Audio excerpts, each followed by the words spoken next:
There's this strange paradox that happens when you're an entrepreneur. The more your business grows, the more you feel like you're losing your freedom. I mean, you started a company to be your own boss, right? But now it kind of feels like you've just created the most demanding, impossible boss you've ever had. To really get what this feels like, let's just start with the story of a founder named Stuart.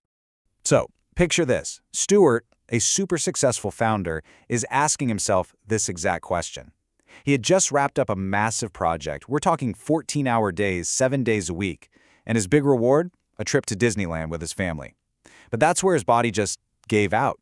His chest got tight, he felt dizzy, he literally couldn't breathe.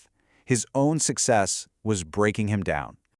And really, that's the core question here, isn't it? If you're building something, you've probably felt this. That feeling that the more you succeed, the heavier everything gets, until the very thing you created to set you free ends up being a trap. Okay, so in this explainer, we're going to break down how to get out of that trap. First, we'll really understand the problem, then we'll get into the solution. This thing called the buyback principle and its playbook, the buyback loop. After that, we'll get super practical with a tool called the drip matrix. And finally, we'll look at what's actually possible when you learn how to live in what's called your genius zone. So, let's kick things off with the entrepreneur's trap. That awful feeling Stuart had at Disneyland, it's not just regular burnout. Nope. It's a specific thing that puts this invisible ceiling on your company's growth and, honestly, on your own happiness. It's called the pain line. This is that exact point where every little bit of new growth, every new customer, every new hire, every new project just brings more pain than it does reward. Your calendar just explodes, the weight of it all is crushing you, and you realize to grow more means to suffer more. And let's be real, nobody consciously chooses to grow into more pain. So when you hit this line, you start to react, probably without even realizing it, in one of three ways. You either sell, because you're just desperate to get away from the pain, or you sabotage. You start making these weird, bad decisions that actually shrink the business back down to a size that feels less painful. Or you stall. You just consciously decide not to grow anymore, which in today's world is basically a decision to let your business slowly die. Okay, so that's the trap. It sounds pretty bleak, I know. But what's the way out? Well, it takes a complete shift in how you think about hiring and growth. And it all starts with something called the buyback principle. Now listen to this, because it's completely backwards from what we're usually taught, right? Conventional wisdom says you hire people to handle more sales, to produce more stuff, to grow the company. But this idea flips that whole thing on its head. It says the number one goal of hiring isn't growth, it's freedom. So here's the key takeaway. Your time is the most valuable and, obviously, the most limited asset you have in your business.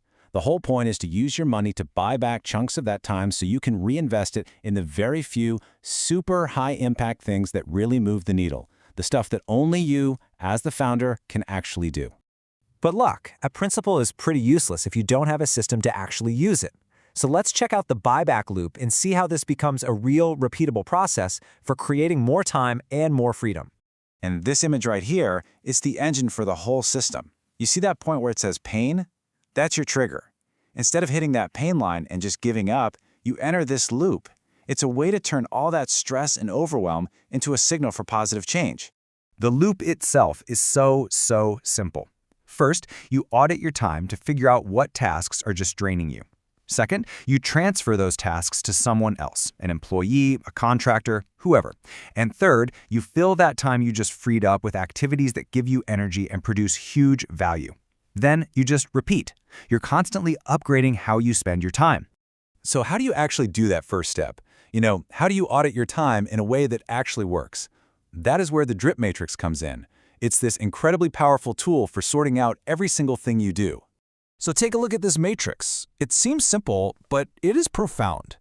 The up and down axis is how much money a task makes. The side-to-side axis is how much energy it gives you. Like, does it light you up or does it drain you? Literally every single task you do fits into one of these four boxes. First up is the delegation quadrant. That's the bottom left. These are all the tasks that make you little to no money and just suck the life out of you. We're talking admin work, booking travel, managing that chaotic inbox. Your mission here is simple. Get this stuff off your plate as fast as you possibly can. Now the top left, this is the replacement quadrant. In this one, This one's tricky. These are tasks that make you good money, but they just drain your soul. Maybe it's doing sales calls or managing the team, things you had to do to get the business off the ground, but now they just feel like a total grind. The goal here isn't to drop them tomorrow, but to start strategically planning to replace yourself in those roles. Over on the bottom right, we have the investment quadrant. These are the things that light you up, but don't directly bring in cash. Hobbies, working out, learning something new, or just spending real quality time with your family. These are not a waste of time. They are absolutely essential investments that refuel your energy and your creativity. And finally, the top right. This is the promised land, the production quadrant. High money, high energy. This is your unique genius zone. We're talking about the 2 or 3 things that you are better at than almost anyone else, that you absolutely love doing, and that create insane value for your business.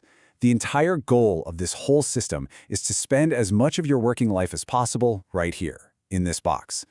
So what does it actually look like to live in that production quadrant? I mean, what really becomes possible when you finally succeed at buying back your time and finding that genius zone? Well, let's take Oprah Winfrey as an example. She started out as a news anchor. For her, that was the replacement quadrant job. It made money, but she hated it, felt it was exploitative, and it just drained her. But the moment she hosted her first talk show, everything just clicked. She found her genius zone, connecting with people on a deep human level. That one shift was the foundation of her entire empire. Her typical day now is just a masterclass in this whole principle.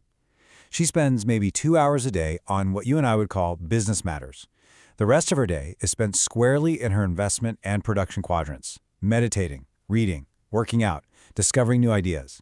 She protects her energy and her focus like a fortress because she knows that's where her true value is. And this might be the most critical mindset shift of all. We think successful people get to do what they love as a reward for being rich, but it is the other way around. They become successful because they are ruthless about eliminating everything except what they love, that high-value, high-energy work. That focus is the thing that creates their wealth in the first place. And let's bring this all the way back to Stuart, the founder we met at Disneyland, having a panic attack. After his breakdown, he discovered these very principles. He audited his time, he transferred tasks, he focused on his genius zone. And the result? Well, in less than a year, his panic attacks were gone, he was working 6-hour days, and his company's revenue had tripled. It actually works. So, I'll just leave you with this one question. If you could magically buy back just 10 hours this week, what would you fill that time with? What's the high-value, high-energy work that you would finally have the space to do? Your answer to that question, that's your first step toward getting your freedom back.